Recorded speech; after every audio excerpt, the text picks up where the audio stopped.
Big ബോസിൽ ഒരു promo വന്നിട്ടുണ്ടല്ലോ. നമ്മുടെ ഷാനവാസും നിവിനും തമ്മിൽ കിച്ചൺ ഏരിയയിൽ കിടന്ന് ഭയങ്കരമായ വഴക്ക് നടക്കുന്നുണ്ട്. അങ്ങോട്ടും ഇങ്ങോട്ടും പലതും പറയുന്നുണ്ട്. ഫേക്ക് ആണെന്ന് പറയുന്നുണ്ട്. നീ എന്തോ അതിനേക്കാൾ ഫേക്ക് അല്ലയോ എന്ന് പറയുന്നുണ്ട്.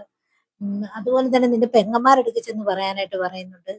അതുപോലെ തന്നെ നമ്മള് പട്ടിയൊക്കെ വിളിക്കുന്ന കണക്ക് വിളിക്കത്തില്ലേ? ചൂ ചൂ ചൂ എന്ന് പറഞ്ഞ് അങ്ങനെ വിളിക്കുന്നുണ്ട്. ഷാനവാസ് അന്നേരം ഭയങ്കര നൈസായിട്ട് നിന്നു. ഷാനവാസിന്റെ പ്രത്യേകത ഉണ്ടല്ലോ. ഷാനവാസ് ആരെങ്കിലുമായിട്ട് വഴക്കിടുവാണെങ്കിൽ ഇങ്ങനെയല്ല സൈലന്റ് ആയിട്ട് നിന്നാണ് വഴക്കിടുന്നത്. കൂടുതൽ പ്രൊവോക്ക് ചെയ്യുന്ന രീതിയിലും എന്നാൽ പുള്ളിക്കാരൻ പ്രൊവോക്ക് ആവത്തില്ല. ആവാതെ ഇങ്ങനെ സൈലന്റ് ആയിട്ട് നിന്ന് പ്രൊവോക്ക് ചെയ്യുന്ന രീതിയുണ്ട്. നിവിനാണെങ്കിൽ നല്ലതുപോലെ പ്രൊവോക്ക് ആവുന്നുണ്ട്. എന്നിട്ട് അനുമോൾ എടുക്കുകയും പിന്നെ ഷാനവാസിന്റെ പെങ്ങന്മാരാണല്ലോ അനുമോളും ആതിരയും നൂറയൊക്കെ അവിടെ ചെന്ന് പറയാനായിട്ട് പറയുന്നുണ്ട്. നീ ഫേക്ക് ആണെന്ന് പറയുന്നുണ്ട്.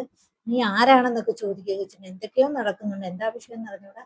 കാരണം പൊതുവെ ഇന്നലെ ആണെങ്കിൽ നമ്മുടെ ഇവര് 3 പേരും ക്യാപ്റ്റന്മാരാണല്ലോ. അപ്പൊ ക്യാപ്റ്റന്മാരായതുകൊണ്ട് ഇവര് തന്നിഷ്ടമാണ് ഇവിടെ കാണിക്കുന്നത്. ആം, പിൽ- വന്ന ഫുഡ് ഐറ്റങ്ങളൊക്കെ അവരുടെ ഇഷ്ടത്തിനനുസരിച്ച് കഴിക്കുന്നുണ്ട്. ഇന്ന് രാവിലെ ആണെങ്കിൽ അതുപോലെ തന്നെ അത്യാവശ്യത്തിനുള്ള ഫുഡ് കിട്ടിയില്ല. ഇന്നലെ രാത്രിയിൽ ഫുഡേ കിട്ടിയിട്ടില്ല. ഇന്ന് രാവിലെ ഫുഡ് ഉണ്ടാക്കാൻ ലേറ്റ് ആവുന്നു. അതിന്റെ പേര് നല്ല വഴക്ക് നടക്കുകയും ചെയ്യുന്നുണ്ട്.